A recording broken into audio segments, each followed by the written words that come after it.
Jimbo, that was his name. When we'd be walking to church, he'd follow. Well, Jimbo got to knowing that we didn't want him to go. So he'd take off early and go on ahead of us because he knew about what time we'd be leaving. He knew when Sunday was because he'd see us, I guess, dressed differently than we were during the week. Oh, different shoes. Your smelly shoes. Probably. And that Mr. Gill was still here and hadn't gone to work. Well, Jimbo would go across the highway and wait for us up the hill. When we'd get closer, he'd go a little further. So by the time we got to Phelps Chapel, he'd already be there. He'd slip in when someone would open the door, and he'd go all the way up to the front where there was a potbelly stove. And he'd get up close to that stove. Some of them at church said he was there, whether we were there or not. No. Yes, sirree. And Maybelle was always embarrassed. Oh, him going into church.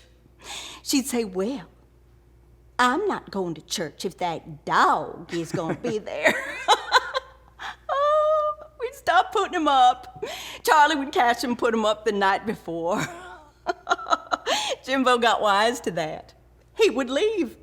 He would figure out what time we were going to start looking for him. We'd try to put him in a little shed we had. But he'd go on down the road and spend the night across the highway. We couldn't find him. The next morning, we'd go to church, and there he'd be. And in the summer times, when we'd go to the tent meetings, he'd go with us, come home with sawdust all over him. Oh, Maybelle got so she wouldn't go to church with us anymore because of Jimbo. One day, a missionary came to speak to them. Next thing you know, she's wanting to be a missionary too, so she goes to Asbury College. Sure made me real happy when she married you. Oh, thank you. Jimbo.